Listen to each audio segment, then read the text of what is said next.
Welcome to 15-Minute Cinema, where we take you on a fast-paced journey through the world of movies. We're bringing you the best of the best stories. Make sure to like, share, and subscribe the channel and smash the bell icon to never miss any updates.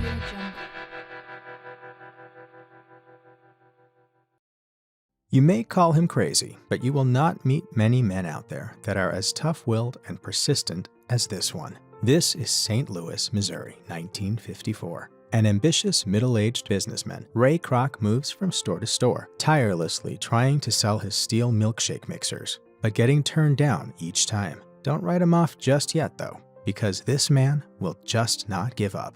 This desperate and struggling tradesman will rise to become one of the most successful businessmen in the world. He will continue to self-motivate himself and drives around the city, hoping for that one special order. This decision will eventually pay off in the most unexpected manner. After yet another failed attempt to secure a client, he places a call over to his office in Chicago, Illinois. His call is received by an American businesswoman, June, who is also his secretary. She reads out a few of his messages and informs him that he has an order for 6 of his steel milkshake mixers from a restaurant in San Bernardino. The ordered quantity sounds like a great but shocking request. Excited, he places a call over to his potential buyers immediately. The order is, to his further confusion, increased to 8 steel milkshake mixers. It heightens his curiosity, wanting to know who would want to prepare 40 milkshakes at a time. Ray,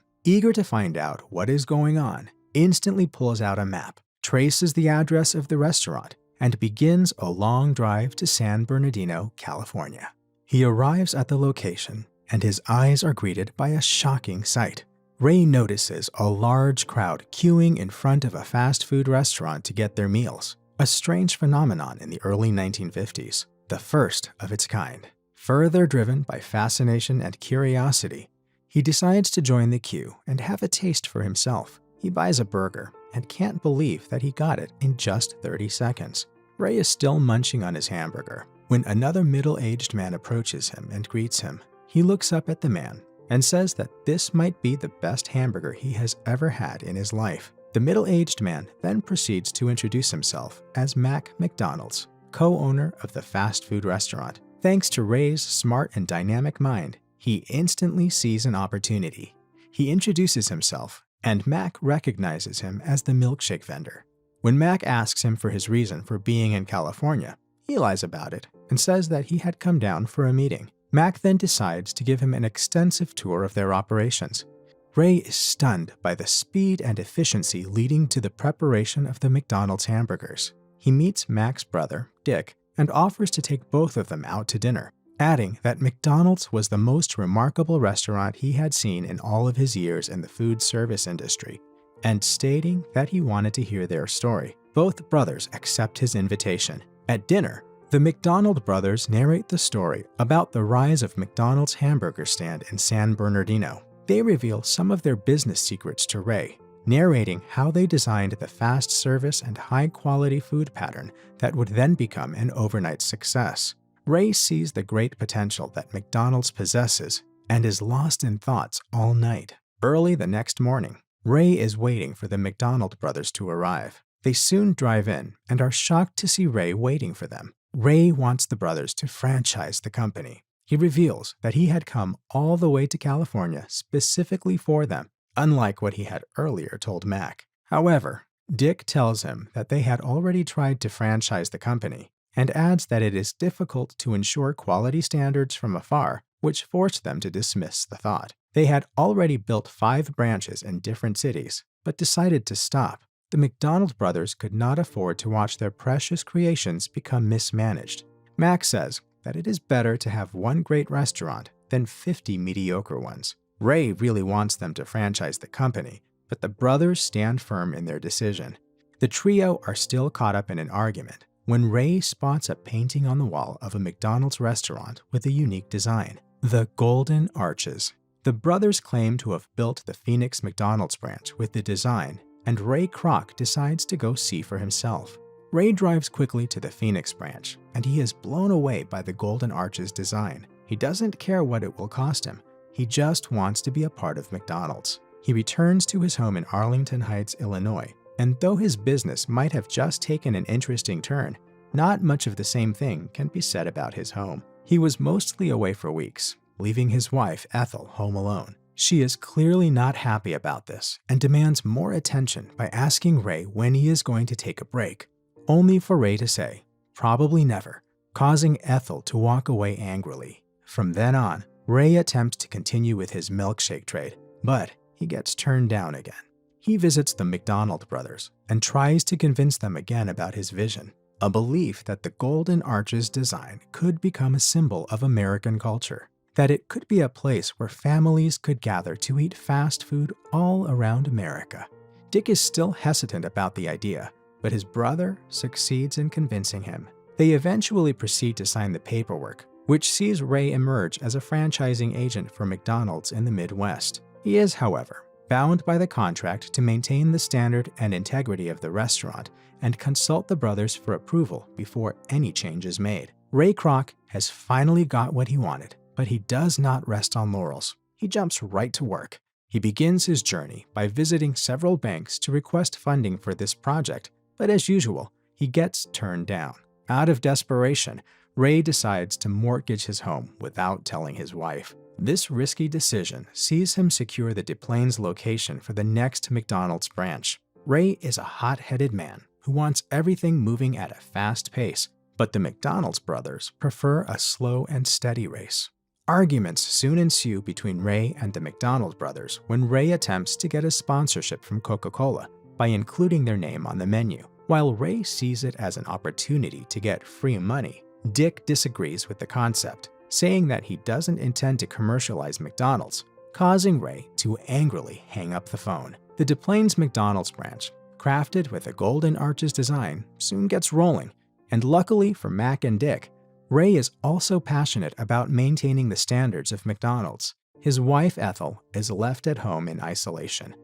Ray attempts to make it up to her, and they end up going to a nearby country club the next day. At the club, Ray meets up with a few of his wealthy friends, and during their conversation, he pitches his recent business discovery to them. They mock him at first, but after support from his wife, they eventually give him a listening ear, and Ray invites them to take a look. The franchises grow quickly, thanks to Ray's rich friends, but Dick fears that he will be unable to maintain standards. The fear proves justified, as Ray soon notices a drop in standard at one of the newly opened franchises. He knows that he will need to do something quickly about it. He confronts one of his rich friends who is also in charge of one of the franchises, and upon noticing that he cared nothing for the standard of the franchise, Ray cancels his membership in the club, to the surprise of his wife. The next day, Ray bumps into a man at his office trying to sell a Bible to his secretary, June. He notices the man's determination and eventually discovers that the man is a Jew named Leonard Rosenblatt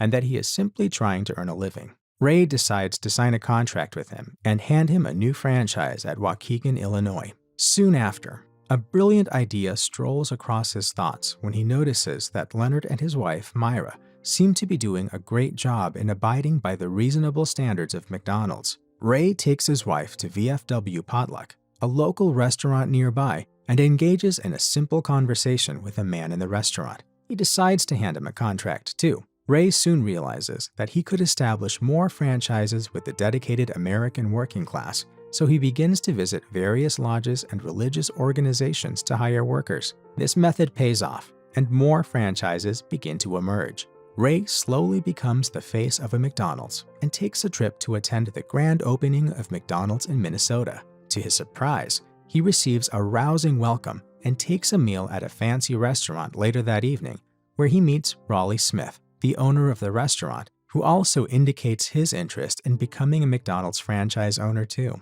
As the men speak, a woman begins to play piano nearby, and Ray can't seem to get her eyes off her. Raleigh introduces her as Joan Smith, his wife, and although she is married, Ray still has an eye out for her. He joins her to sing and play the piano, and it is obvious that Ray has fallen for her. Ray returns from his Minnesota trip with much bigger ambitions. He wants to expand McDonald's borders beyond the Midwest, but June alerts him of a small problem. He has earlier signed a contract with the McDonald's brothers for a 1.4% profit, but that wouldn't be enough to carry out his expansion plan. He calls the brothers and tries to renegotiate his deal, but Dick refuses, calling Ray a wolf. Later that day, Ray arrives home to meet his wife impatiently waiting for him. She leaves him speechless when she informs him that the bank had called regarding his unpaid loan, letting her know of the secret mortgage. Ray angrily storms into the bank to confront the banker, who reminds him that he is 3 months behind on his payment. Ray decides to visit Raleigh and Jones' franchise, and he narrates his ordeal to the duo, along with his quality problems. Joan seems to have a solution. She proposes that they use a powdered milkshake that tasted just like the real milkshake in a bid to save cost. She offers Ray a sample to taste, and Ray is highly impressed and accepts the proposal. However, there is one more mountain left to climb. His contract demands that he inform the McDonald's brothers before any changes are made, and when Ray does, he is refused again. Ray is getting frustrated. He pays another visit to the bank and requests another loan, but is turned down. However, a young man named Harry Sonnenburn overhears their conversation, and he tells Ray that if he is not taking money hand over fist, then something is terribly wrong. Ray allows Harry to have a look at his business ledger, and after a critical look, Harry discovers the reason for his financial problems. He advises Ray to go into real estate and buy the land where McDonald's franchises are built and lease the lands to the franchise owners. This will guarantee him control over the franchises and also over Mac and Dick. Ray takes Harry's advice and gets backing from several investors.